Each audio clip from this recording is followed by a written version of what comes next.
My name is Engineer Hananjeri Kamau. We can believe and play. Dear Lord, we come before you this morning, asking you for your blessing and your care as we go through our event. I ask you to be with us and take care of us, the discussions that we are going to have so that we can be able to actualize our vision. We pray this in Jesus' name. Amen. Thank you very much, Engineer. And to start us off this session, I want to invite the President of the Institution of the Engineers of Kenya, Engineer Shammah Kiteme, to make his opening remarks. Thank you very much, Honsek, Engineer Jacton Mwembe. And I want to appreciate those who have joined us this morning, both here, and I've seen virtually we have close to 100 following us. And the Institution of Engineers of Kenya is very privileged to be part of the Devolution Conference 2025. This is very important for us because since the promulgation of the Constitution, we have seen the power of devolution. And we are more convinced that devolution needs to be strengthened. We are more convinced that it's in the interest of our members that we see devolution working. As an institution, we serve a membership of over 13,000 of us, cutting across all specializations in engineering. And we are very present in the counties, in the county government, in the private sector, in the national government, in international development agencies. Our members work in all these sectors. As an institution, ourselves, we are also devolved because we have branches. We have a branch in Western, we have a branch in Nyanza, we have a branch in North Rift, South Rift, we have a branch in Northeastern, we have a branch in Coasts and the capital. And so as an institution, we also are devolved. But our passion has been to work with our 47 counties to address issues of infrastructure. And that is why we were very deliberate to be present, and strongly so, in this Devolution Conference. The theme for the conference is very much aligned with our passion, because everything we do as engineers, it is for the people. It is to serve the people. We design infrastructure for people. We conceive, we design, we plan, we implement, execute, so that it can serve the people. And so we are very much excited to be part of this Devolution Conference, but particularly so on the subject of digitalization. We do know that the world has moved. We have concepts like IoT, machine learning. We have concepts like artificial intelligence, and they are impacting heavily on what we do. And therefore, us as engineers, we have a role to play in making sure that the infrastructure space, we embrace digitalization. We have concepts like digital twin, where we want the entire physical construct of the built environment to be stored, to be preserved in a digital version of the same. And therefore, every time we make alteration on the physical infrastructure, it reflects on the digital infrastructure and physical infrastructure. We preserve the amendments, the changes in the physical infrastructure.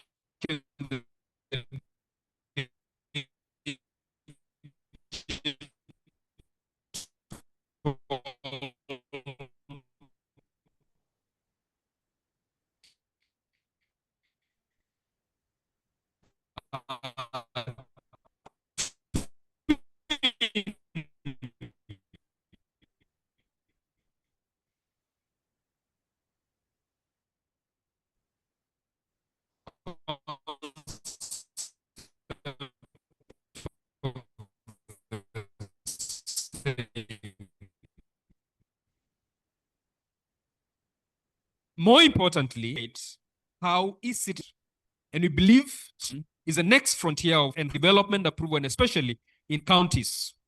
A few months ago, I was in Rwanda, and I appreciated that they have embraced digitalization in the space of development approval, so that you submit your development, it is georeferenced, and the approving authority utilizes the information provided there and the georeferencing, the coordinates provided there to be able to visit the site and make a decision. There is virtually no space for physical interaction with the approving authority. And we believe that is necessary going forward so that the entire country has one platform that we submit approvals in the version of what we have in this e-citizen platform, which serves both national governments, county governments, ministries, departments and agencies, and sagas. And so we believe development control needs to be equally digitized. We are aware of a few counties that have digitalized the process. I would mention Nairobi County, I know Mombasa County, and a couple of others, just a handful of them. It will be important that all the 47 counties, and actually the 48 governments that we have, the 47 county governments and the national government, we are on one platform for development control. What we will be doing then, we'll be able to be to prepare a digital footprint of the entire country, and we will keep a digital version of the entire country in terms of zoning, development control, because that is critical and it is necessary. And then we will be able to make sure that the problems that we see of in the land registry and whatnot, because of, stolen title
who are involved in planning for our counties. And it dovetails perfectly with the theme of this Devolution Conference. So I'm very privileged to invite all of us to have this conversation, both those who are here and those who are following us online, because we are very convinced that the future of our infrastructure and our daily operations in counties and in the national government is in the digital space. So thank you very much. I welcome each and every one of you. Thank you, President Engineer Shammah Kiteme. Just a round of applause for him for those very powerful remarks and the role that engineers play in this country. I also want to recognize QS Ruto, Susan, who is also joining us also from the National Construction Authority, because they play a major role also in the industry. To lead us to the next step, I'm going to invite Engineer Christine Ogut, who is going to take us through digitization, digitalization of county services to enhance accountability, transparency, and sustainable growth. Welcome.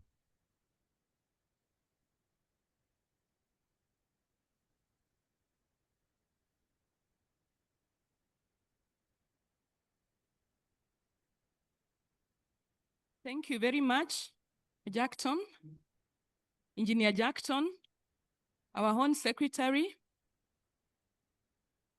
I am waiting for the presentation to be uploaded. And as I wait for it, allow me to introduce myself. I'm Engineer Christine Adongo Ogut, the second Vice President of the Institution of Engineers of Kenya. I am privileged to have worked with local government for 27 years, and I will be speaking from an experienced perspective. So my topic today is on digitalization of county government services to enhance efficiency, productivity, and sustainable growth. Next slide, please.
the role of engineers in county services digitalization. Digital infrastructure development. So engineers have had opportunity to design and oversee data centers. You'd be looking at structural engineers, fiber optic networks, and ICT hubs, integrate water, waste management. And I'm just trying to think, is there a county that has managed to digitalize all its infrastructure? What does that mean for that county? Then in terms of process and workflow engineering, re-engineer county services for service delivery processes through automation and online access. We have looked at the issue of building permits, applications, which my president spoke about, digital land records. I know Kajiado County has already embraced that area. Development of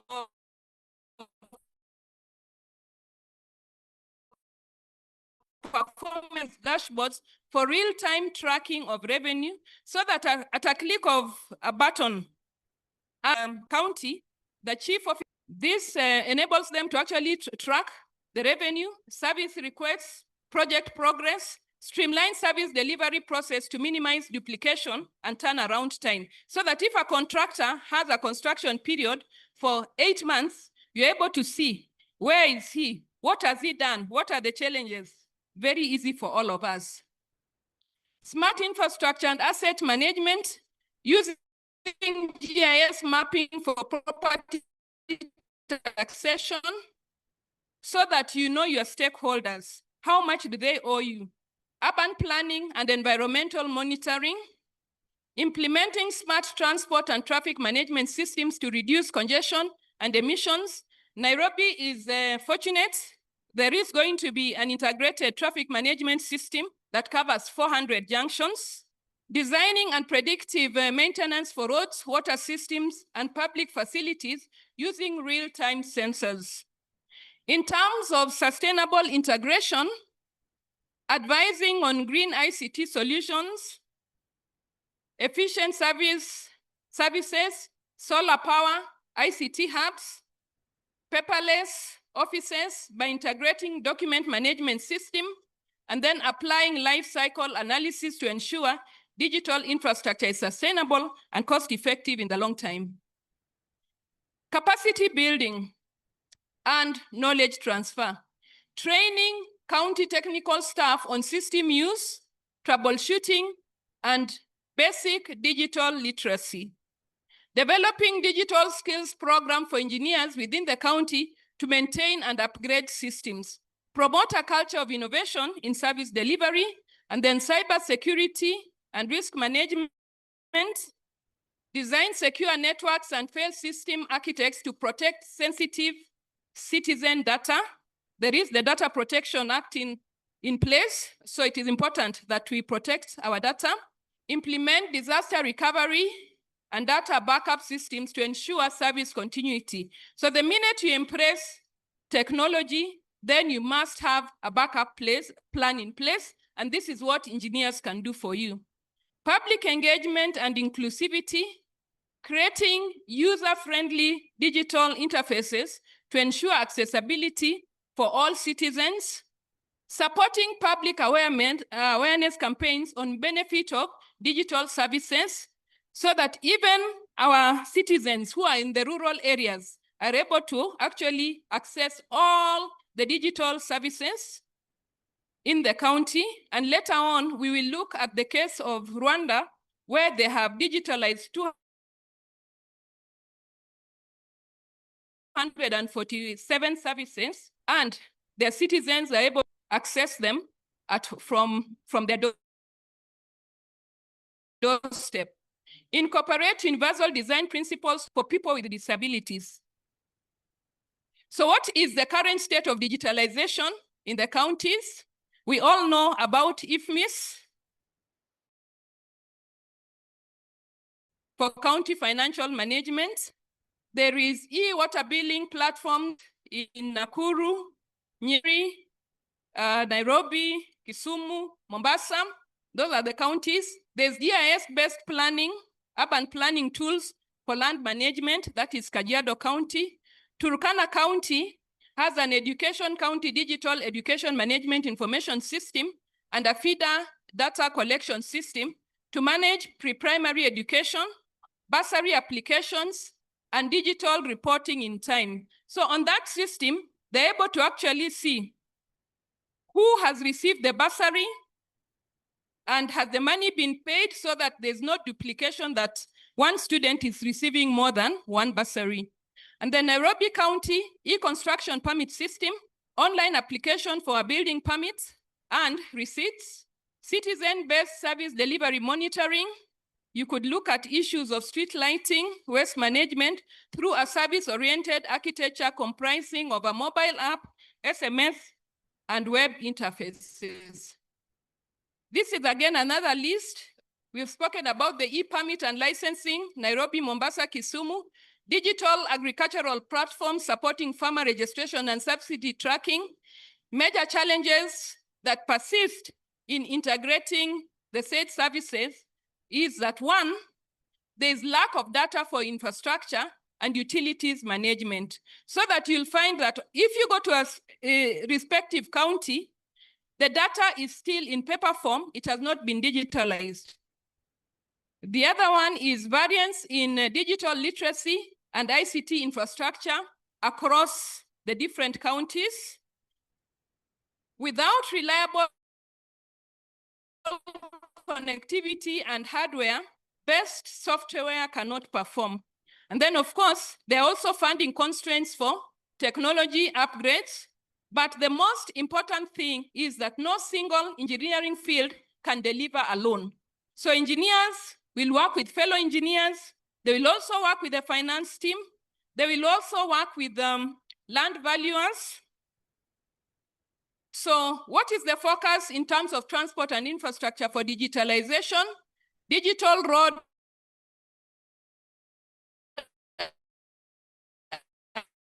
and bridge asset management. Know what the county owns. Infrastructure condition monitoring using drones and sensors.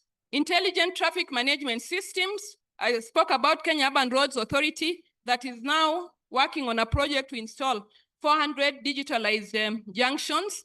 Then at the National Transport and Safety Authority, we have the Intelligent Road Safety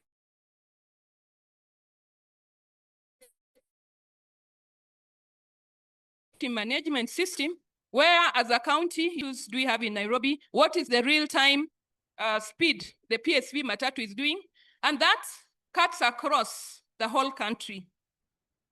In terms of water sector, smart water metering and leak detection systems, flood monitoring and early warning systems, automated environmental data collection, real-time customer service app for complaints and requests, smart pressure management sensors to control water pressure, supervisory control and data acquisition, SCAD for pumping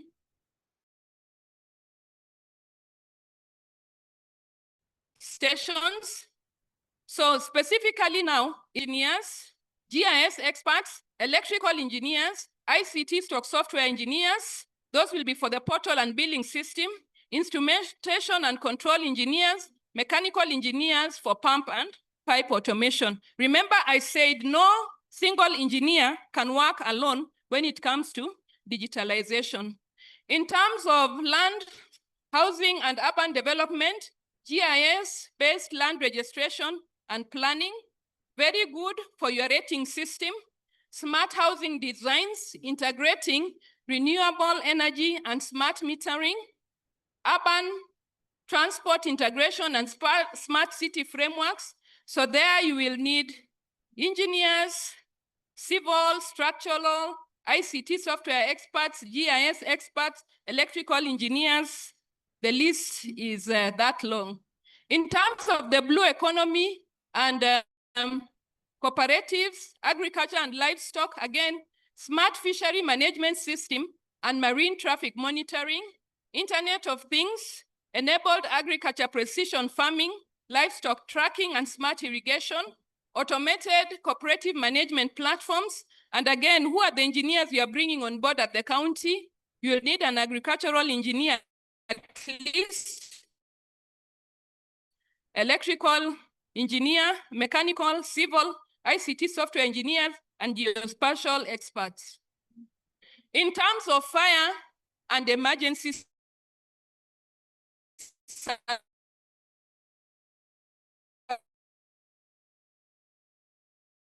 services, we expect that the emergency call and dispatch services will operate 24/7, and for it to operate that 24/7, you need a dispatch platform to log in incidents, fleet management, to locate the traffic crashes, GIS mapping and risk modeling, digitalized maps showing hydrant locations, road access, building layouts, and hazard phones. The hydrant locations is very important for the fire engine so that they know where they can actually draw the water from. Predictive modeling to identify high-risk areas and optimize station locations. So depending on what is happening in your respective county, based on the digital mapping, you can decide where to locate your services. Smart firefighting infrastructure. Again, IoT sensors for smoke, heat, gas detection integrated into buildings. And this will be done by the mechanical engineers and the structural engineers. Remote monitoring of fire hydrants, water tanks, and pump systems. Interagency communication platforms. Again, this is very important. Shared situational awareness platforms linking police, ambulance, disaster management, and fire services. So in fact, all our services as a country need to be integrated so that depending on the levels of access, we're able actually to click a button and to see this county, this is where we are. Data analysis and post-incident review, digital incident records for trend analysis and prevention planning. It is only when you have data that you can plan and measure what you're going to do and what the outcome is going to be. AI-assisted review to recommend infrastructure and policy changes. So these are just a few case studies I'm about to finish. I would want you to look at the Estonia e-government. And in Estonia, they have a single digital identity system called the X-Road, which enables access to education, healthcare, tax, and legal services for the whole country. For that one, the main people they used were the software engineering,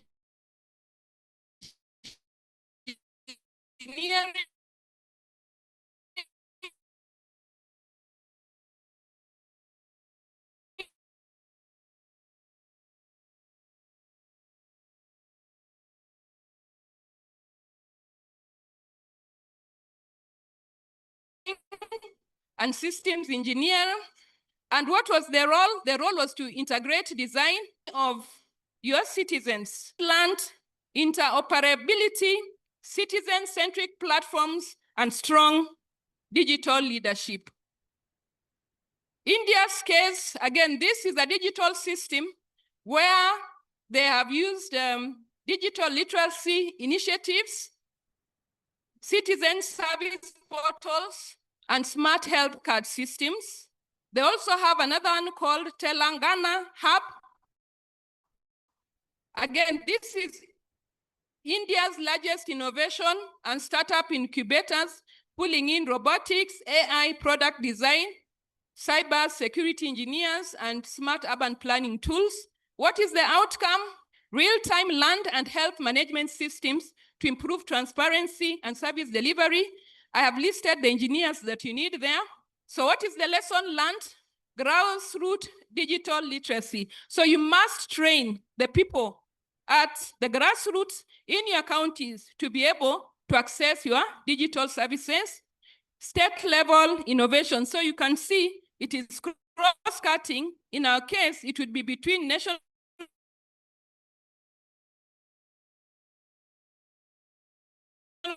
government and the county government. I talked about Irembo platform in Rwanda by the mobile phone. We need to ask ourselves that at county level, how many services can our residents in the county access through the mobile phone? So it is just a mobile app. We could also visit Rwanda and see what they are doing and learn from them. So in that system, some of the areas they have is automated birth certificates, driving licenses. Driving licenses for NTSA is already automated. Land services focus on citizen experience and easy access. So what is our lesson we are taking home? We need to design for mobile fast access and rural population. Has set the pace through a spatial data infrastructure, SDI and GIS integration. Now, one of the things we have seen is that different counties in the country are coming up with different digitalization transformation ideas, and I hope all this can be coordinated so that we have cross-county learning. So Nakuru County is actively leveraging GIS for urban planning to enhance service development. We saw, I think, a week ago when they were on the television talking about recycling of solid waste. So engineers are key to designing, deploying, and operationalizing these technologies. So again, that is just about engineers in Nakuru County. Again, the engineers there were strategic entities like HOT and the World Bank funded it. And then engineers as change agents transform counties into smart data-driven economies. Makueni County, what is Makueni County doing? Makueni County, a digitalized health management system called Afya Makueni, aiming to improve healthcare delivery and efficiency. And we as the Institution of Engineers of Kenya, we have an MOU with Makueni County where we actually training their engineers in other areas. So digitalization will also be one of those areas. And then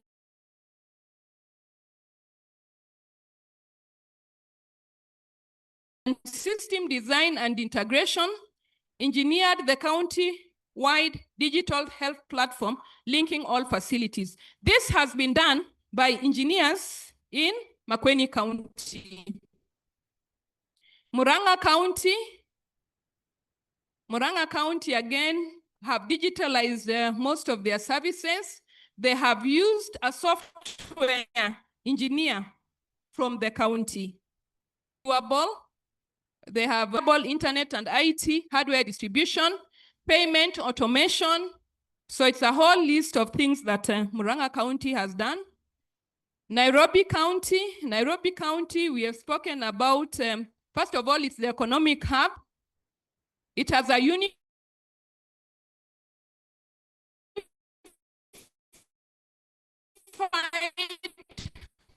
platform for licenses, parking permits, and taxes. And again, engineers, there is a GIS platform that digitalizes permits and property boundaries. This has led to a reduction in land fraud. It promotes transparency and speeds up planning approvals. So you're able to track where you are. I'm about to finish. Allow me to skip that one. The infrastructure scorecard, my colleague is going to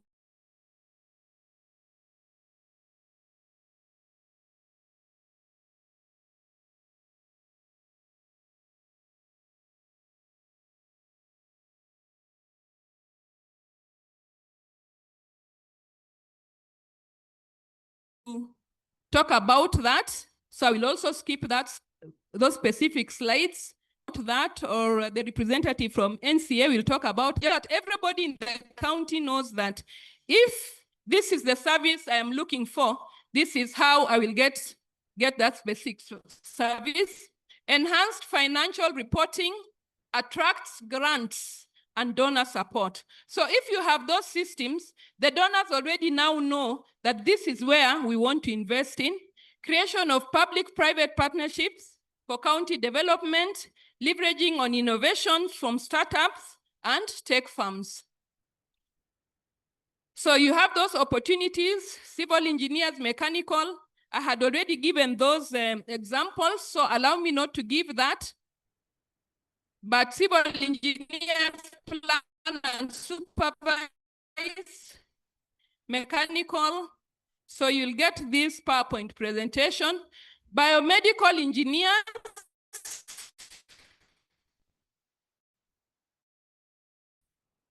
I don't know how many counties have employed biomedical engineers, but you need them to digitize your county health facilities with equipment that integrates health systems, maintain smart diagnostic devices connected to the central hospitals, agricultural engineers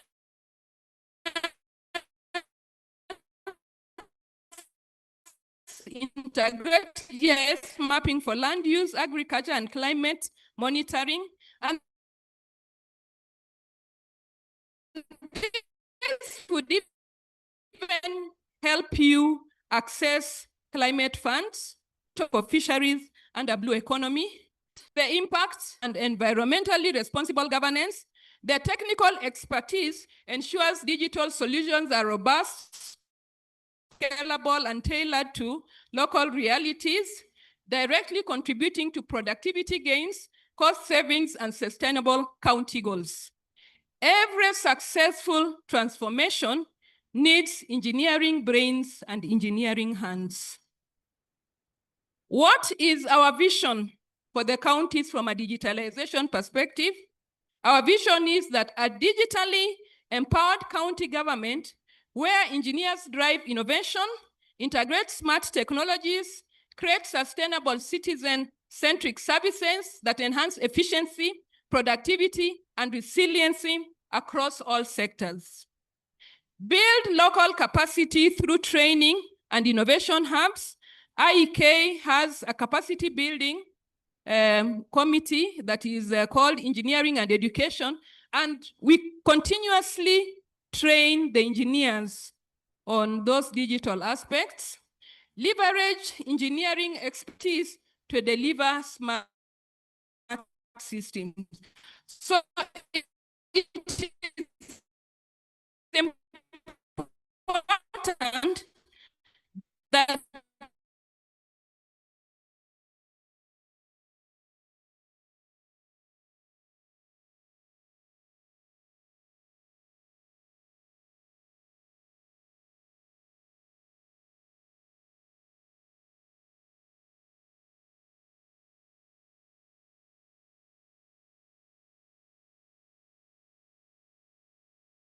the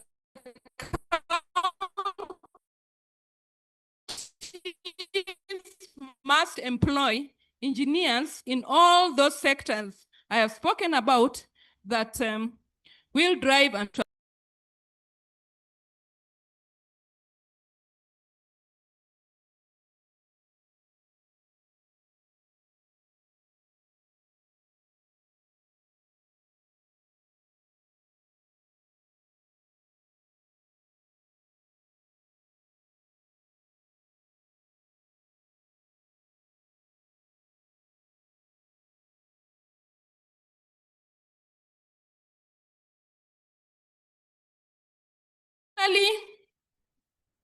IEK, the Institution of Engineers of Kenya, commits to champion capacity building for engineers in emerging digital tools and platforms, collaborate with county and national government to ensure interoperability and data-driven decision-making,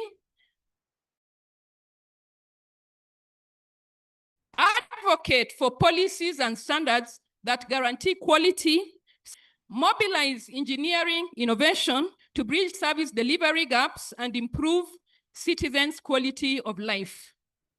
No county should be left behind in the digital transformation journey. Together, engineers can and will power a smarter, more productive, and more sustainable future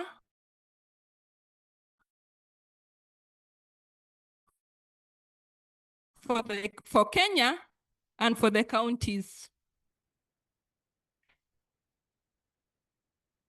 I think yes, this is the last slide.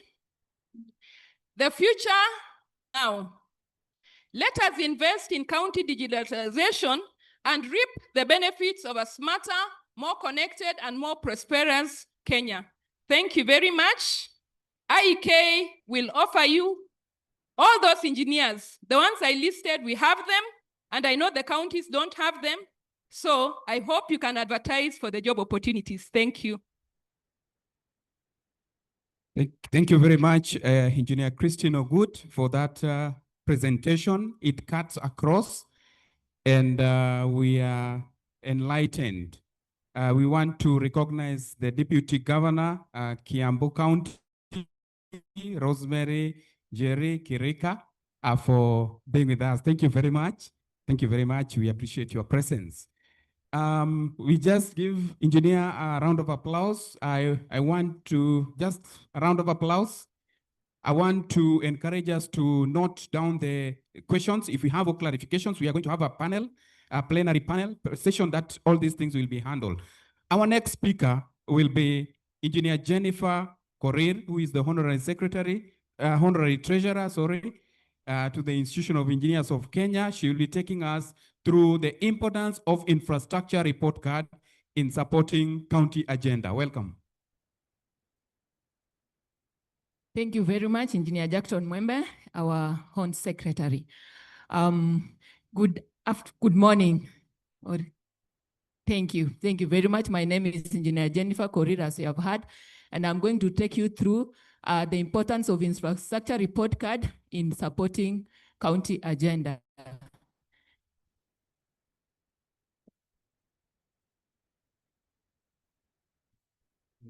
Thank you. So what is this infrastructure report card we are talking about?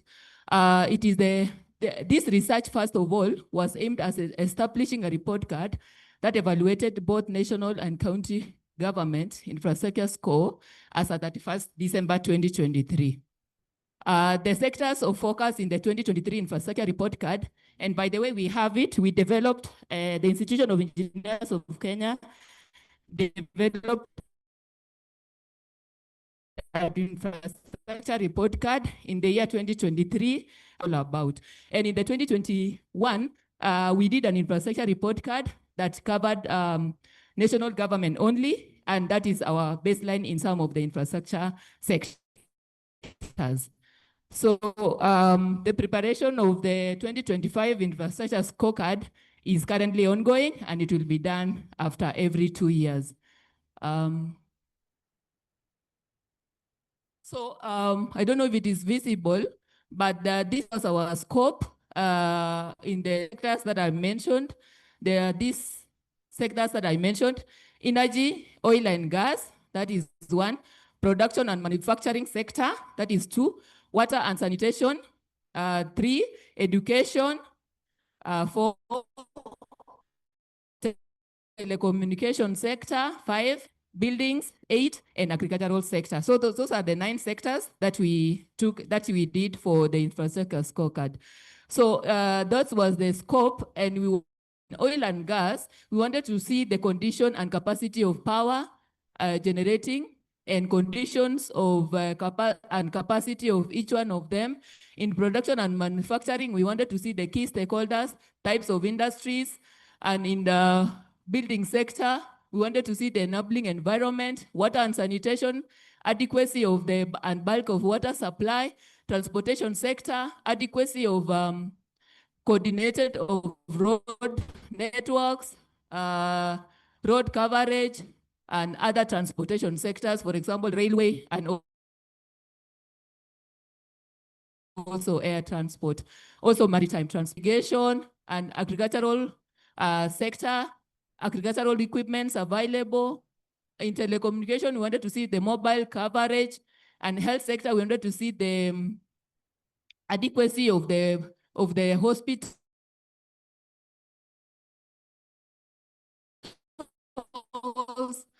and in the education sector, we wanted to see the number of schools structure, for example, the classrooms versus the pupils and all that. We started our baseline in 2021. There was an IEK infrastructure report card. And then we also checked good practices that has been done in other countries like South Africa, USA. They did theirs in 2021. South Africa did theirs in 2021. So the grading mechanism that we used, when you see excellent, it is infrastructure is performing optimally in every aspect.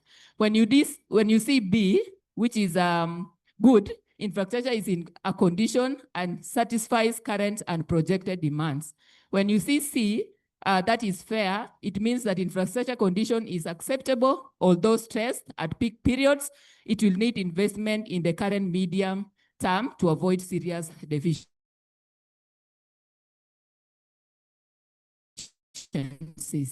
When you see poor, you will see that infrastructure is not coping with the noise that the public will be subjected to severe inconveniences and even danger without prompt action. When you see fail, infrastructure has failed or is on the verge of failure, exposing the public to social health and safety hazards and requires immediate action. So when we go to the sector, in 2023, energy, oil, and gas sector performed good. That is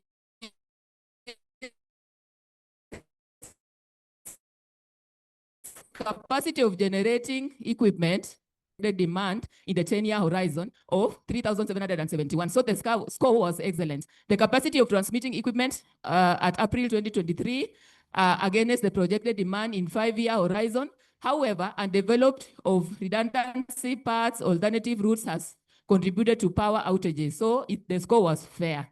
When you see the emission control resulting from power reduced from renewable resources, it scored good. It was having a 7.42. Household power sensibility, fair. Power tariff compared to regionally, it got poor. Midstream and downstream oil and gas storage market access, it was excellent. So the overall was B in the whole country.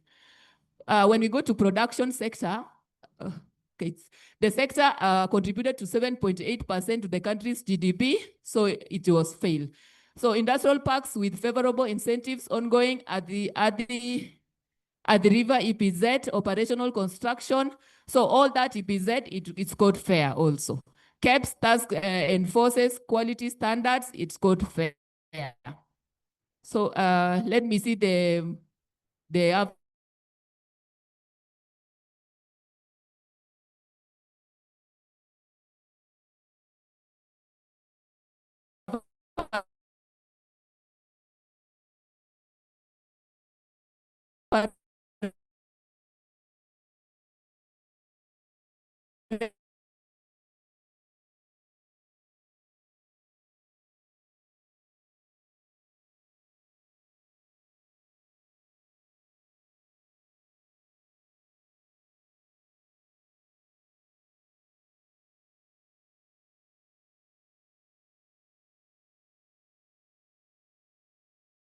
for production.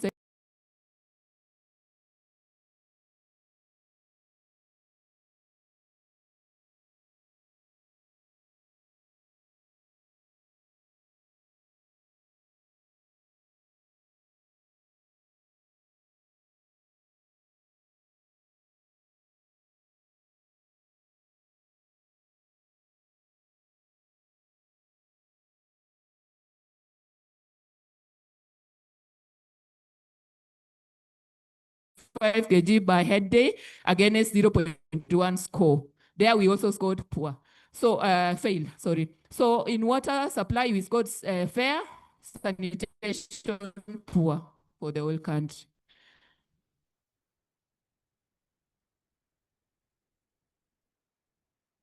Yes. When we go to,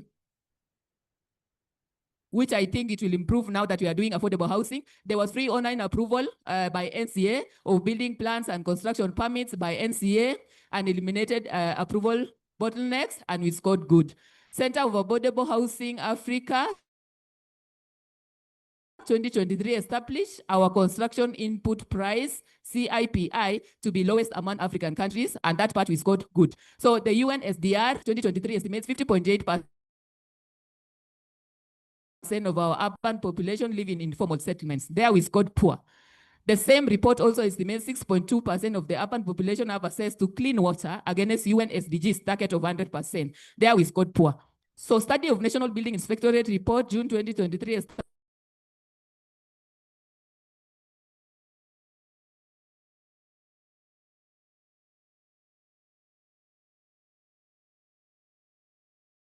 established that around 5% of the total building under study were the building approval rates were still low. Average estimates rural access index of 64.4% against recommended 100%. So there we scored fair. KRB's RIGS 2023 estimated our paved roads rate of 3.4 kilometers per 10,000 inhabitants against the World Bank's average of 4.7 kilometers. So there we scored fair. It is from road accidents. At 65, the National Road Safety Action Plan aimed at having the 2022 baseline of 87 killed by 1 million. So there we scored poor. So poor fuel quality, aging fleets, lack of mandatory roadworthy emission tests policy have led to increased emissions. So there we also scored poor. Railway sector, we also scored poor there. So the SGR was designed to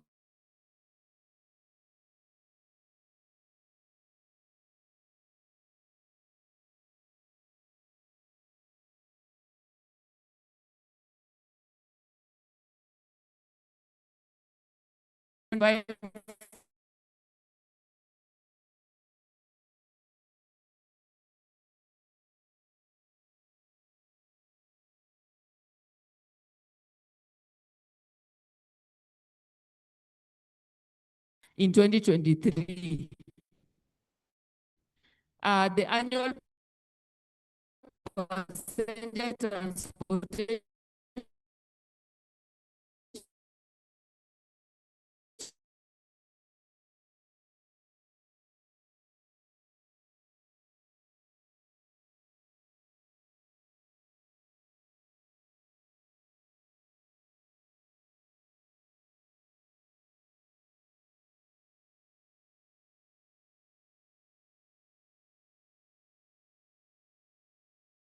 uh, 69 out of 100 facilitation, and there we scored also poor. So decarbonization strategy targets to introduce certification policies based on sustainable aviation charter, and there we scored fair. Maritime, our score was good, B. Port of Mombasa has an annual capacity of 2.65 million TEUs. Kisumu Port, 15,000 TEUs,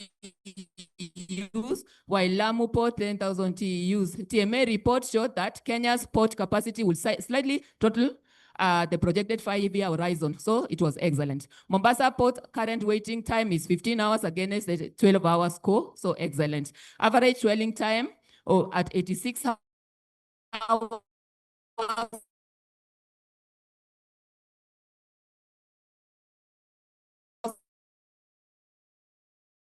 against the targeted 48 hours. That was score was failed. 551,000 acres put under irrigation against 1.913 million acres.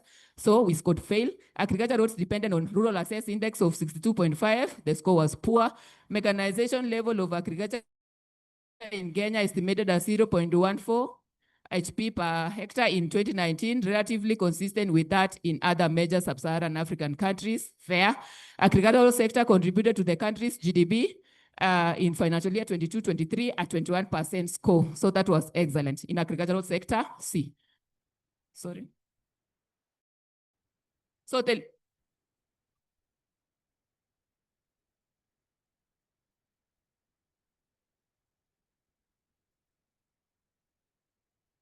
Telecommunications sector, we scored B. Mobile operation in Kenya stood at 67.1%. Compared to global superpowers like the USA, France, UK, so we scored fair. Major towns in Kenya are in 4G and 5G connectivity, that is fair. National optic fiber backbone infrastructure project installed in 8,900 kilometers of the infrastructure, that is excellent. So in health sector, we scored fair. Mean availability of specialized services at 30%, we scored fair. National average 20 health workforce per 10,000 people is below recommended 23, not badly off, good. In education sector, we scored poor.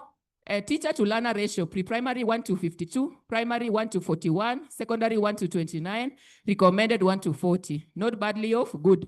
Classroom to learner ratio, pre-primary 1:53, primary 1:37, secondary level 1:40, recommended score 1:45. So we scored fair. Toilet to pupil ratio, pre-primary 1:37, secondary 1:30,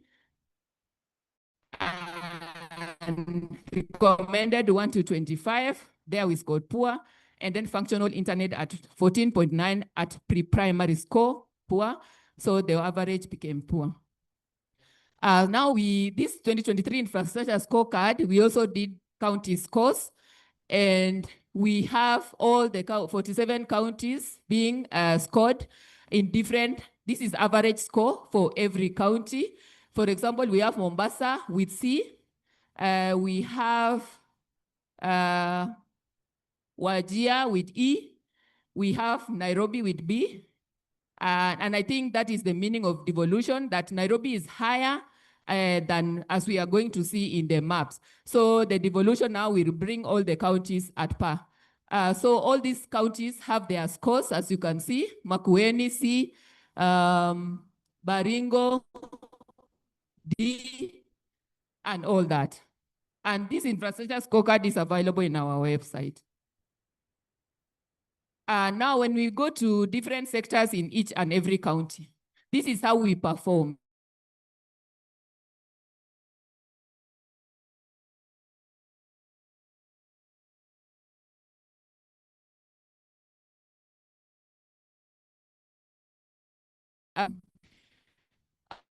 Red being well electrified and green being not electrified. So you can see that northern part of Kenya is not electrified well, and I think that is on how, and the county governments on where to prioritize. So that is electricity access in every county. When we go to number of approved buildings, I think this is now building sector. You can see Nairobi is leading far away from many, many counties. These are 47 counties, as you can see. And when you see the map, also it shows that the part of northern Kenya and part of other counties are also lagging behind in terms of buildings, affordable housing that is ongoing. So we are doing the 2025 and we are looking forward to seeing how we are performing in that sector.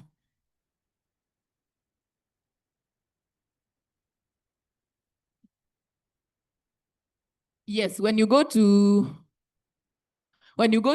sanitation, which is open defecation, you can see that only a few counties are still using that part of defecation, Samburu and some parts. But when you see Nairobi and Mombasa, they have improved much and they don't have that part of defecation. So this is what was done in the study. You can see that some counties are still of sanitation type, and I think it can guide, this infrastructure scorecard can guide on where to prioritize. Rural Access Index. Rural Access Index, as you can see the map of Kenya and also how we are off in most counties. Lamu is still lagging behind a bit, and other counties have improved, and we can have a good average.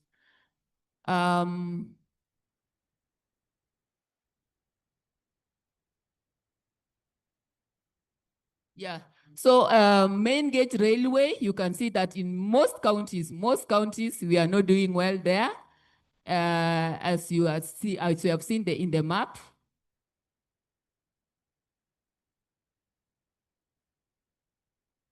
Mobile networks, you can see that actually the whole country is digitized. So you can see how we are doing in each and every county, we are doing well.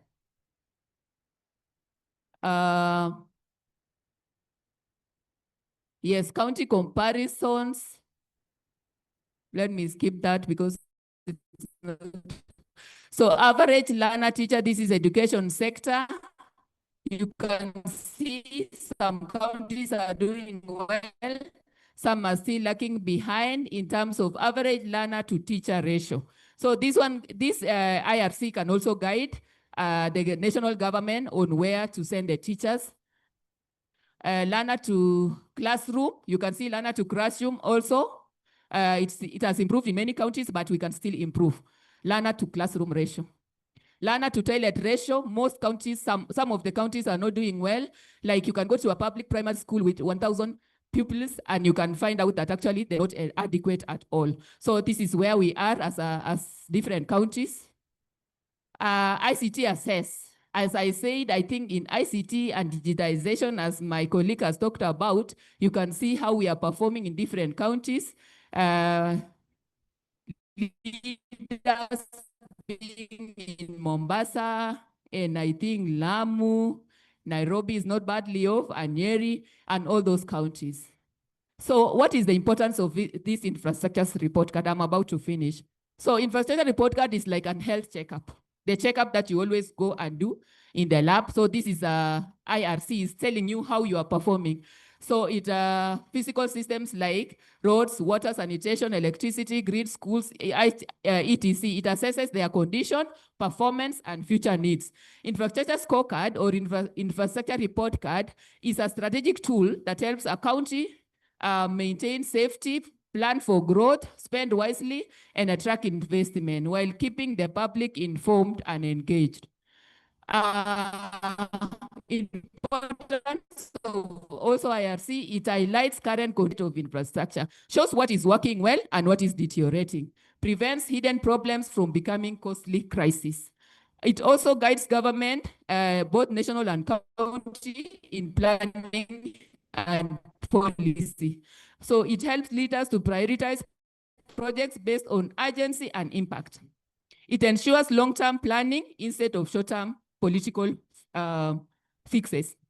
It ensures supports sustainability development goals, SDGs. It improves public awareness and accountability. Translates technical assessment into simple grades or ratings that the public can understand. It also creates pressure for transparency in infrastructure spending. It also encourages citizens to hold leaders accountable.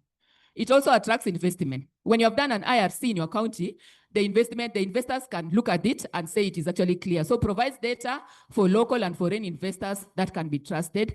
A good rating signals a stable environment. A poor rating shows opportunities for investment. So both of them, if you are performing well, then they see that that is a stable environment for business. If you are performing poorly, they will also show that shows opportunities. So both sides will attract investment. So it prevents also economic losses. Infrastructure fails can disrupt trade, transport, health, and education. Early detection through a report card reduces maintenance costs and prevents disasters. It also encourages innovation and sustainability, highlights where modern technologies, renewable energy, or climate resilient designs are needed.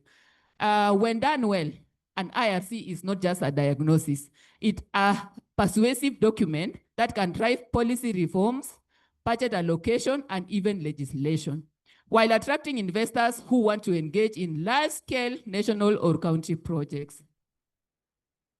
Thank you.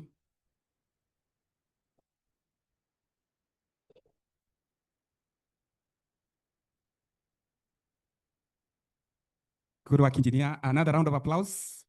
You know, one thing that sent terror down children's spine during our time was a report card. So this is now for professionals and for the counties and the national government to at least look at their position in the country and how they are performing. Thank you very much, Engineer, for that presentation. I would like to move to the next step where we are going to have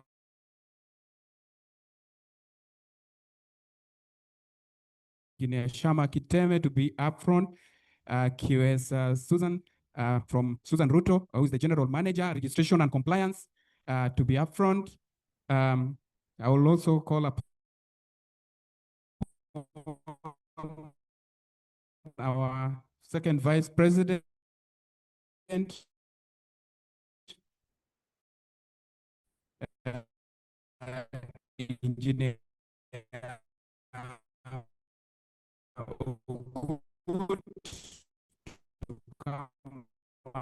front, and Engineer Korir.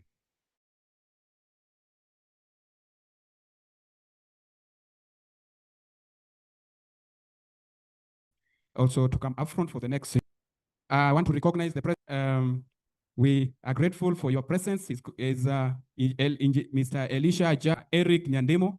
Just say hi, thank you. This is the session. If you had any comment, those who are following us online, please let's have your comments also. We are going to move so fast during this session.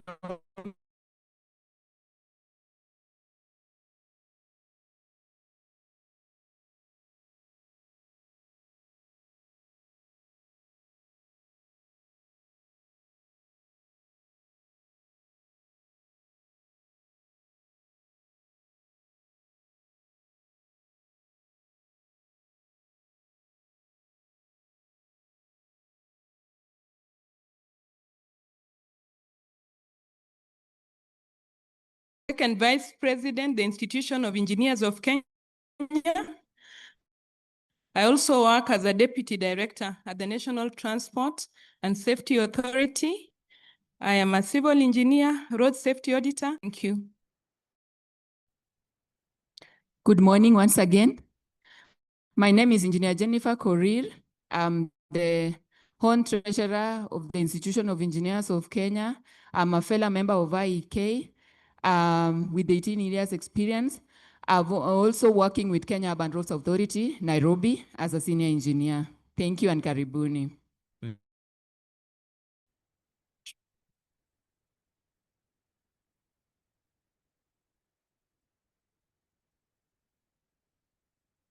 Thank you very much. My name is Engineer Shammah Kiteme. I'm a registered consulting engineer with the Engineers Board of Kenya. I practice in the area of civil engineering with interest in structures, wastewater, and airport engineering. And I'm privileged to host each and every one of you in this side event. Thank you very much. Good morning, everyone. I'm QS Susan Ruto, General Manager in charge of Registration and Compliance at National Construction Authority, and I am happy to be here. Thank you. Thank you very much, panelists. My first question goes to Engineer Shammah Kiteme, who is the president. Would you highlight how IEK can actively collaborate with the county governments to develop and implement policy framework that both accelerate digitalization and align with global engineering standards? Thank you very much, Honsek. The theme of our event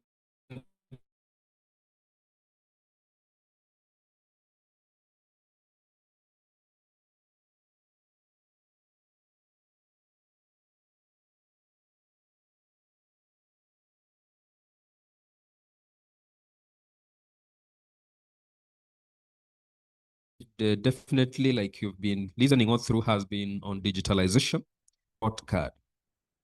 I begin from the point of advance. There must be leadership. And that means the leadership in counties must be deliberate.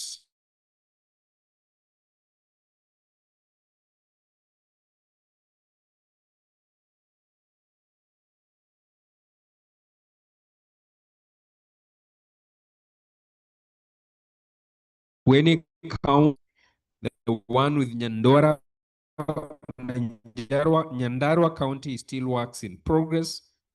And so IEK has been presently available. We have had meetings with Council of Governors. We have met with the chairman, His Excellency, the Governor for Wajir. And through our collaborative efforts, we have been able to develop the site inspection manual. This manual is by intent and purposes going to revolutionize infrastructure, the building sector, most especially in the industry, done collaboratively between NCA, IEK, and COG. And so IEK is available when the leadership is ready and intentional about digitalization to help in crafting the frameworks towards this. We have been involved in drafting instruments, a couple of them. And so this is not new to us. We are pretty much available, but the intention has to be there from the counties. And we have seen the counties we have interacted with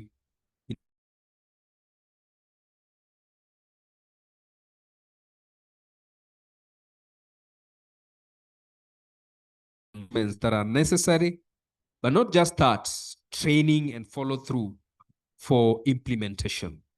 And so this is about declaring and confirming our availability for all the counties, the 47 of us in this regard. Thank you very much. Thank you. Thank you very much, President. To the that is to Christine Ogut, engineer. Infrastructure scorecard has just been presented here. Would you please just give us what priorities and guide what things that can be able to guide high impact and in the digital transformation initiatives? Thank you very much, our own secretary. The infrastructure scorecard actually is a health check of where the different counties are in terms of service delivery, how to prioritize what needs to be done so that you can have impact. The first thing is that you must link scorecard .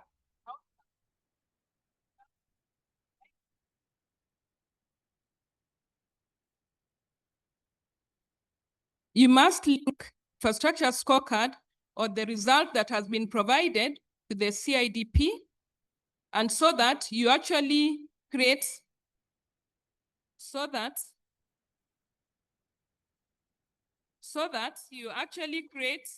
a map of where you are in terms of the services.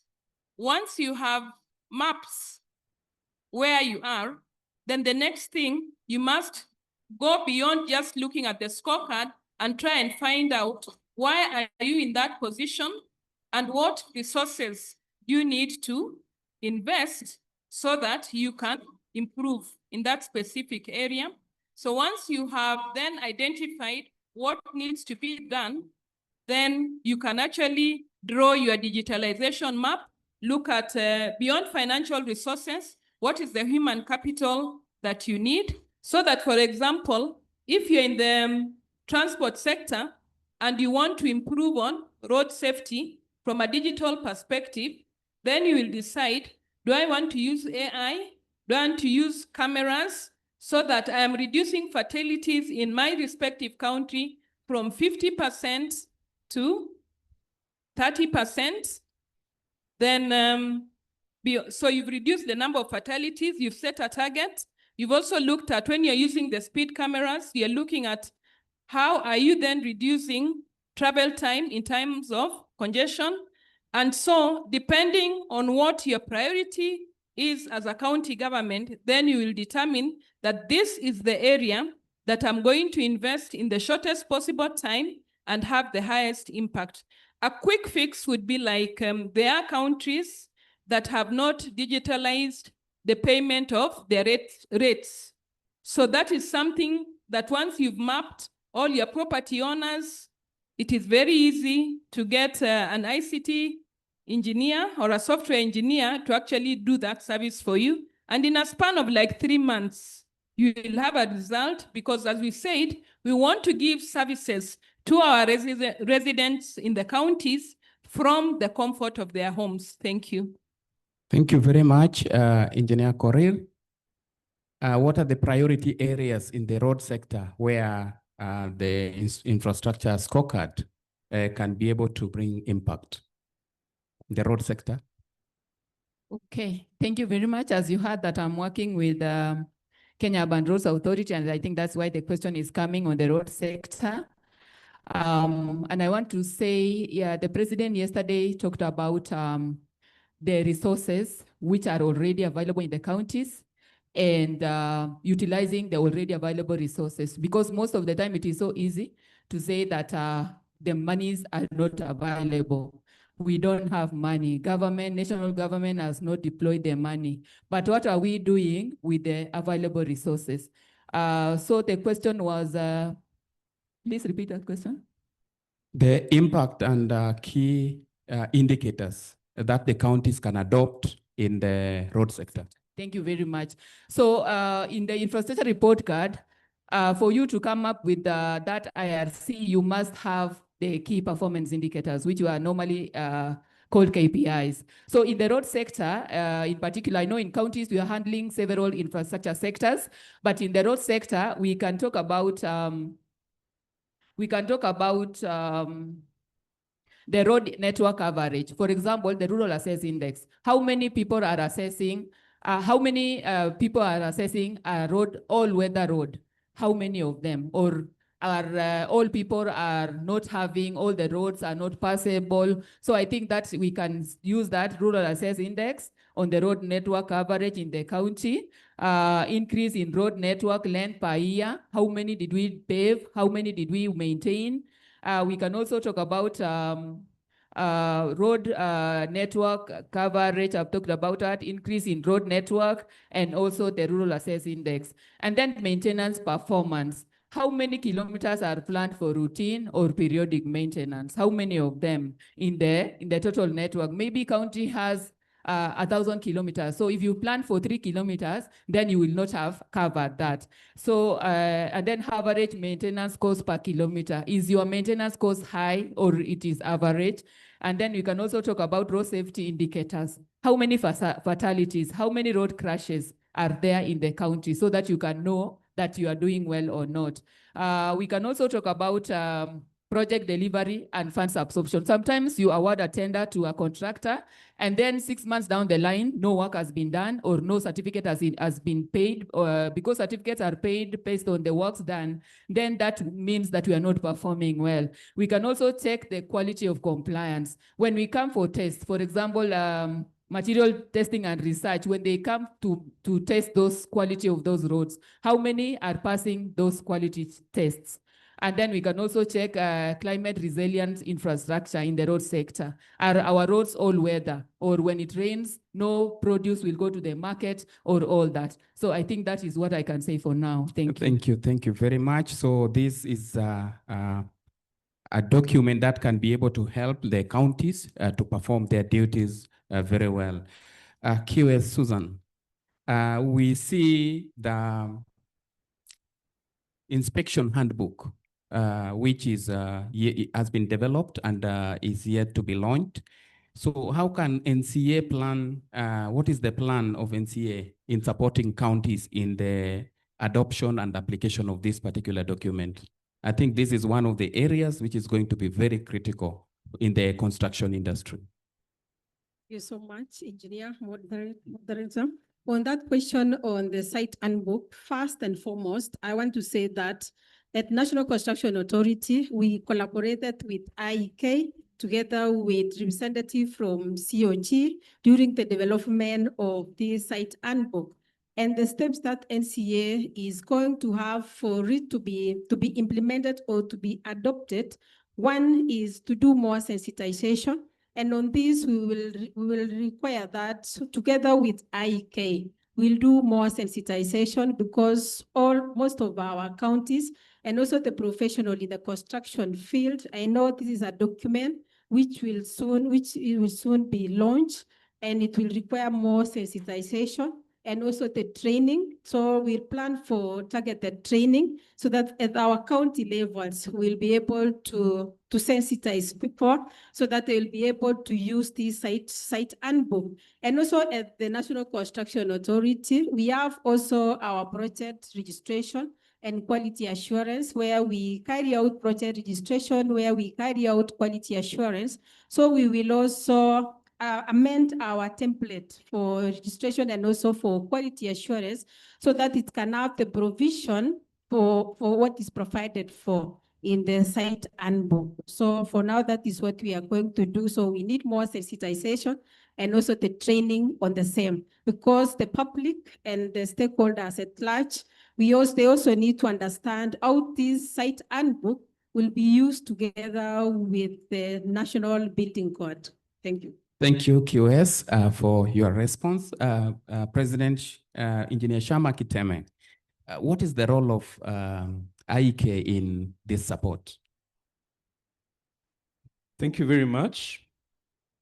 I want to begin by saying, as an institution of engineers of Kenya, one of a very key goal for us is partnerships. And nothing exemplifies this than the product that we came together with National Construction Authority and the Council of Governors to develop the Site Inspection Handbook. Why is this critical? The other day, we saw a building that became a leaning tower of Pisa in Mombasa County. And we deployed KDF to bring it down. And several agencies came together to try to look into this matter. Now, that is not new. Since 1996, when we had the first building collapse, we have had a number of them. And we have had investigations. We have had findings filed. There has been efforts to improve this situation, and we have seen, thankfully, the situation keep on improving. But one of our critical things that we thought working together with COG and NCA is that we can go a step further and document the various steps and checks that we need to make sure that we follow through in a construction site. So that then, not only do we standardize this, but we provide a means of making sure that there is no room for missing a particular check. There's a reason as to why the electrical engineer will tell you a socket needs to be 1 feet from the ground. There's a reason why the electrical engineer will tell you the switch needs to be at a certain place within the and the closeness to the door. There's a reason why the mechanical engineer will calculate the volume of the building to determine the air change per hour that he needs to fit in a BTU or AC system. Those are known by the experts. But the person on the site, the person who is implementing this in the site, does he have a tool to check and ascertain compliance to some of the expected standards? Now, this is where the Site Inspection Handbook comes in. That the necessity for slump tests, the necessity for cylinder crash test results being done and recorded on sites, the necessity of having a mechanical engineer who is licensed, an electrical engineer who is licensed, and a structural engineer who is licensed, being actively involved in a site. That needs to be properly documented. Because every time you go to site and you find that things are not being done the right way, and you have no way of documenting and showing the right way that it should be done, then we are facing a gap. And this is what the site inspection manual comes in to seal. It is going to be useful for inspectors from the counties. It is going to be useful for inspectors from the National Construction Authority. It's going to be useful for all statutory authorities that are involved in the building sector. But most importantly, our work as Institution of Engineers of Kenya, because we are involved in advocacy and welfare for our members, is collaborative with national and county governments to ensure safety in our construction sites. We are presently available for training, capacity building, and equipping our sites, agents, inspectors, and everyone involved in the building sector so that collectively we can achieve the goal of zero collapse of buildings and making sure that we have safety in our construction sites. Thank you, President. That's a key document for the counties and the national government to help in curbing some of the deficiencies that we've had. Engineer Christine Ogut, please just highlight some gaps, technological gaps that the county engineers, that the engineers can help the counties to bridge in the next 5 years. Thank you very much. The biggest or the largest technological gap related to digitalization is the lack of a unified infrastructure map. And that unified infrastructure map is not integrated. And how can engineers help the counties address that gap? The first thing is that they will prepare a roadmap so that the specific infrastructure is actually mapped for a specific county so that on one platform with different layers, you will have how infrastructure has been implemented across the county. Once that has been done, the next bits will be to identify the areas that are prioritized for improvement. And once that has been done, the county at that point will then invest in those areas, and it will now gradually monitor where it is in terms of digitalization of those specific infrastructure services. For example, when you improve road infrastructure, the next thing that happens is you've mapped that road, you've invested in it, then developments will begin coming up along the frontage of that road. And what that means is for the county government, you'll be able to actually increase in terms of charging rates. You'll also now increase your infrastructure coverage in terms of giving services like water. But for you to do that, we all agreed that then you will bring on board the different engineers so that you get quality services. So once you have invested, then now that cycle keeps on going on for the different areas that you've prioritized, which are linked to your CIDP, which are linked to your budget. And slowly, now you're focused. You know which direction you're going. And by the time the next infrastructure scorecard is being done, you already know that I was at this level, and based on this level of investment, these are my achievements, and this is what I have done. So on the basis of that, you already have a roadmap where investors, whether they're development partners, whether it is the national government, or whether it is the county government itself, then already knows what areas it needs to invest in from a digital perspective. And for us, the greatest technical gap is the lack of that integrated map for the counties that maps all its services so that from there they can digitalize them. Thank you. Thank you very much. You can actually see that the information is here and the plan and the roadmap is with IEK. So we are looking at these collaborations with the counties that we can employ that knowledge. I want to come back to you, QS, for this particular question. The public needs delivery, cost control, and quality assurance in county construction projects.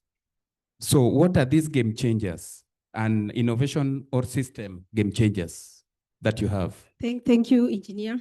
On this, what we will need as a game changer will be remote monitoring of the projects and also the construction projects in our country. Once we embrace that, that is whereby we can use the GIS, the GPS, and also the drone. So as the authority, we are already piloting, or now we will also include GPS in our operation, because we realize that most of the construction projects, they are even happening in fast areas.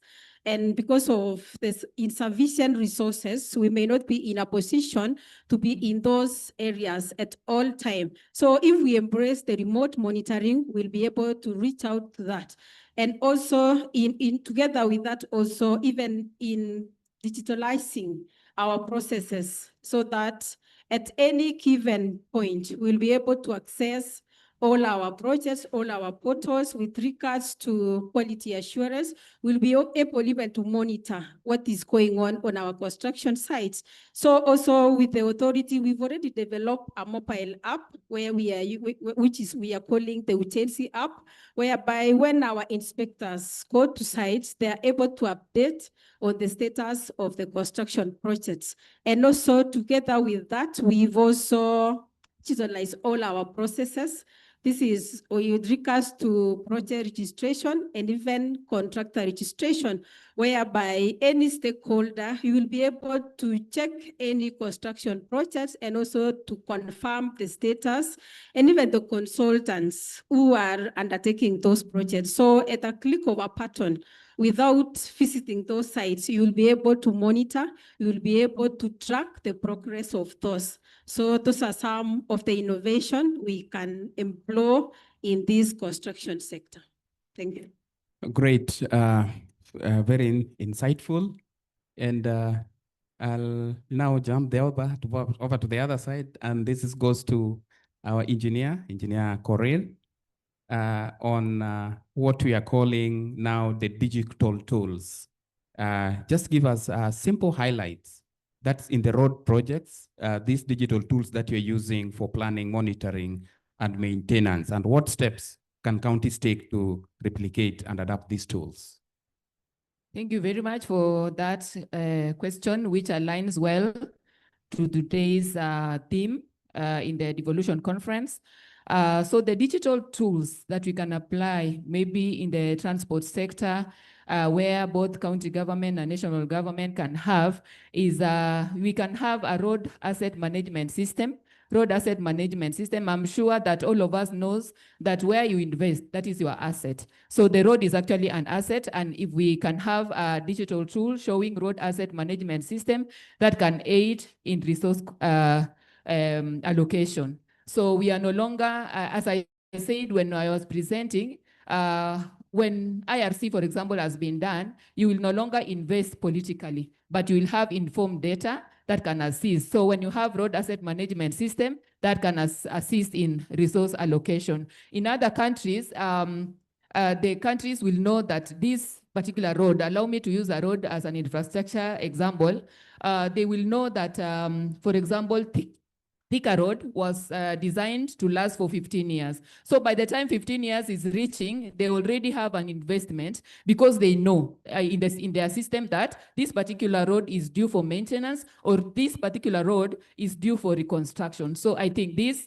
road asset management system can assist. And in that management system, the road which is due for maintenance can show red or a certain color, and it will aid in resource allocation. NTSA also have teams, transport integrated management system, and I think my colleague talked about it, where they have digitized motor vehicle registration, cashless secure payment system, enabled SMS notification, and I'm sure in many counties, when you park and you have not paid, there is that SMS that you are told, kindly pay within maybe 5 minutes, and I think that is where we can invest. So for those counties maybe who have not reached there, you can actually do that so that it can guide. There's also parking. When you can see that congestion is caused by lack of parking, especially in on-street parking in the towns. And all the counties have their urban centers. So when people are approaching a certain street, there should be a system showing that 3 maybe parking spaces are available or there is no parking space, so that someone can be guided to drive through or to turn to another street where they can look for parking. So those are the digital tools that can be applied in the counties. There is also, that I've talked about on-street parking, and I think that one can assist in that. Thank you. Thank you very much, Engineer. And I think that it's closely related to, I know, thank you, President. I know there is a call. Thank you for your presence here. Engineer Christine, we have issues of vehicle registrations and licensing. What practical lessons can counties adopt from NTSA? Thank you very much. There are very many lessons we have learned at the National Transport and Safety Authority. The first one is that centralized integrated service portals work. So the portal at NTSA covers driver